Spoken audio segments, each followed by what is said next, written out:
Dana White has promised Ortega versus Holloway. That's awesome. I just didn't know, did it need to be promised? I thought that was a foregone conclusion. I thought going into Edgar Ortega, the winner was fighting Max. I thought that was known. So I guess I didn't see the need for a headline, but that's an intriguing fight. And it wasn't all that intriguing. It wasn't all that intriguing until Ortega got over on Frankie. And that's when you go, oh, wow, he's amongst the best of the best. You know, the first time I got that call from Dana, I remember right where I was.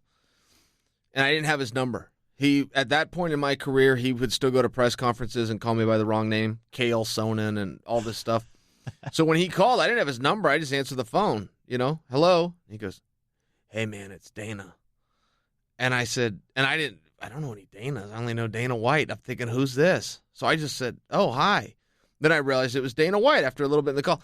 And he says, you want to fight Anderson Silva? And I said, yeah, I'll fight Anderson. And he goes, good, because I just went on ESPN and I announced the fight. It was already announced, but I was in my car. I didn't know. And so that was that. But it is a cool moment, I guess, is what I'm saying. I remember it, right? It was a life-changing moment, career-changing moment. I remember where I was. It was a great memory and moment. And that was cool that Ortega, got it on camera. It was cool. I wish I had my call on camera. Fun moment. But that fight isn't interesting. And I'll share this with you. If you're going to deal with Max, he is one of the few guys. I mentioned this to you many times about George St. Pierre, right? I'm always goating on George. But there's a reason for it. George is one of the few guys, and this is why he earned my respect. He found a way to weaponize pace. Dan Gable did it in wrestling. George St. Pierre did it in fighting. And a couple of other guys have too, but Max is one of them. And you can't quantify that. You can't. There's so many intangibles that come into who's going to push harder, longer than the other guy. And a fan really can't see that. A viewer can't see that from home. You just can't. I've been in there with those guys, and you feel it. And all of a sudden, the punches and the kicks don't matter as much.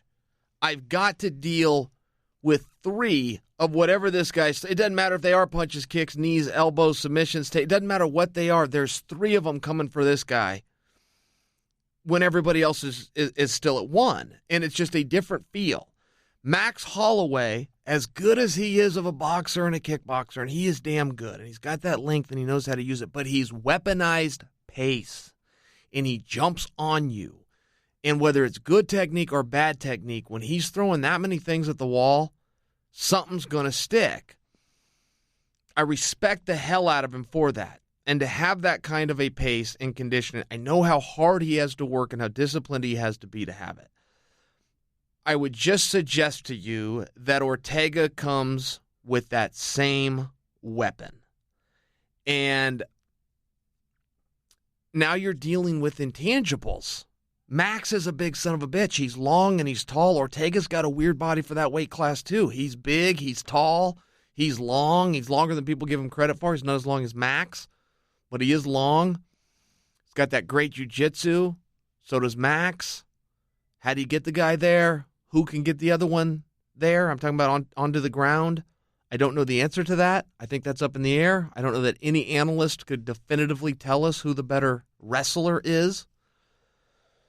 And then you deal with that pace and who is better than who in that. I think it takes some studying. I think you'd have to go back and watch some film to decide. But once you do come to that conclusion, once you think you have that question answered, that's the guy you place the bet on.